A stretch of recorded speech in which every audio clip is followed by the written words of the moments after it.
হাই বন্ধুসকল, আমাৰ চেনেলটোৰ অন্য ভিডিঅ'লৈ আপোনালোকক স্বাগতম জনাইছোঁ। বন্ধুসকল, আজি আমি ভিডিঅ'টিৰ জৰিয়তে আপোনালোকক গণিতজ্ঞ ৰামানুজনৰ বিষয়ে কিছুমান আপুনি জানিবলগীয়া কথা আপোনালোকক জনাবলৈ চেষ্টা কৰিম বুলি ভাবিছোঁ। ৰামানুজনৰ সম্পূৰ্ণ নামটো হ'ল শ্ৰীনিবাস অয়্যঙ্গাৰ ৰামানুজন। ৰামানুজন এজন বিখ্যাত ভাৰতীয় গণিতজ্ঞ আছিলে।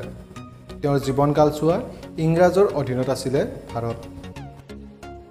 এতিয়া আপুনি জানিবলগীয়া প্ৰথমটো কথা হ'ল ৰামানুজনৰ জন্ম হৈছিল 1887 চনৰ 22 ডিচেম্বৰত আৰু তেওঁৰ জন্মস্থান আছিল তামিলনাডু ৰাজ্যৰ কয়ম্বটুৰ চহৰত। দ্বিতীয়তে আপুনি জানিবলগীয়া কথাটো হ'ল ৰামানুজনৰ পিতৃনাম আছিলে শ্ৰীনিবাস অয়্যঙ্গাৰ আৰু মাতৃনাম আছিলে কুমলতাম্মাল। তৃতীয়তে আপুনি জানিবলগীয়া কথাটো হ'ল সৰুকালত ৰামানুজনৰ বৌদ্ধিক বিকাশ নৰ্মেল ল'ৰাবিলাকৰ দৰে হোৱা নাছিলে। তেওঁ 3 বছৰ বয়সলৈ কথা কোৱাও শিকিব পৰা নাছিল। 5 বছৰ বয়সত তেওঁক কুমকুনম নামেৰে ঠাইৰ প্ৰাথমিক বিদ্যালয়ত নামভৰ্তি কৰাই দিয়ে।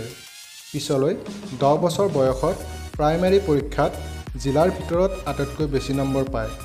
তাৰপিছত টাউন হাইস্কুলত নামভৰ্তি কৰে। চতুৰ্থতে আপুনি জানিবলগীয়া কথাটো হ'ল ৰামানুজনে মাহিলী 25 টকাৰ ছাত্ৰবৃত্তি যোগাৰ কৰি মাদ্ৰাজত 1 বছৰ থাকি তেওঁৰ প্ৰথম শোধপত্ৰ জাৰ্নেল অফ ইণ্ডিয়ান মেথামেটিকেল ছ'চাইটিত প্ৰকাশ কৰে। ইয়াৰ শীৰ্ষক আছিলে বৰ্ণলী সংখ্যাৰ কিছুমান গুণ।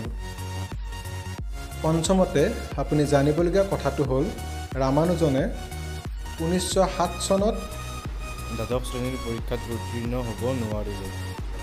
উত্তীৰ্ণ হ'ব নোৱাৰা কাৰণটো হ'ল বিষয় গণিত। ৰামানুজনৰ গণিতৰ প্ৰতি ইমানেই প্ৰেম আছিলে যে তেওঁ গণিতক বাদ দি আন একো বিষয়ে পঢ়া নাছিল, যাৰ ফলত তেওঁ গণিতৰ বাদে বাকী গোটেই বিষয়তে উত্তীৰ্ণ হ'ব নোৱাৰিলে।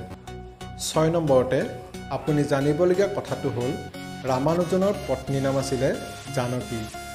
সপ্তমতে আপুনি জানিবলগীয়া কথাটো হ'ল ৰামানুজনৰ প্ৰফেচাৰ হাৰ্ডিৰ সৈতে পৰিচয়। ৰামানুজনৰ আৱিষ্কাৰবোৰ আগবাঢ়ি আছিল।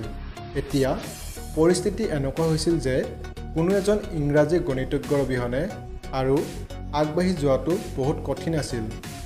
অৱশেষত ৰামানুজনে ঘনিষ্ঠ বন্ধুসকলৰ পৰামৰ্শ মতে তেওঁৰ কাৰ্যকলাপবিলাক লণ্ডনৰ প্ৰসিদ্ধ গণিতজ্ঞৰ ওচৰত পঠালে প্ৰথমবাৰৰ কাৰণে, কিন্তু বিশেষ সুবিধা পোৱা নগ'ল।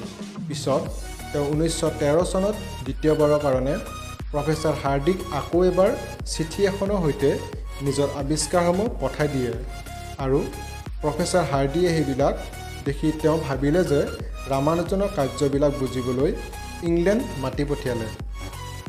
অষ্টমতে আপুনি জানিবলগীয়া কথাটো হ'ল ৰামানুজনে প্ৰফেচাৰ হাৰ্ডিৰ লগত বহুকেইখন শোধপত্ৰ প্ৰকাশ কৰে। তাৰে মাজেৰে এখন শোধপত্ৰৰ কাৰণে তেওঁ BA উপাধিৰে সন্মানিত কৰে। নৱমতে আপুনি জানিবলগীয়া কথাটো হ'ল ৰামানুজনক ৰয়েল ছ'চাইটি ফেলো হিচাপে নামাকৰণ কৰে আৰু তাৰপিছত ট্ৰিনিটি কলেজত ফেলোশ্বিপ পোৱা প্ৰথমজন ভাৰতীয়। 10 নম্বৰতে আপুনি জানিবলগীয়া কথাটো হ'ল ৰামানুজনে 1920 চনৰ 26 এপ্ৰিল তাৰিখে মৃত্যুবৰণ কৰে। মৃত্যুৰ সময়ত ৰামানুজনৰ বয়স মাত্ৰ 33 বছৰ আছিল। ভিডিঅ'টোত ভুল ভ্ৰান্তি হ'লে ক্ষমা কৰিব। ভিডিঅ'টো চাই ভাল লাগিলে লাইক কৰিব, শ্বেয়াৰ কৰিব আৰু কমেণ্ট বক্সত কমেণ্ট কৰি জনাব। আৰু যদি এনেকুৱা ভিডিঅ' চাই থাকিব বিচাৰে তেতিয়াহ'লে আমাৰ চেনেলটো ছাবস্ক্ৰাইব কৰিব আৰু লগতে বেল আইকনটো বজাই দিব।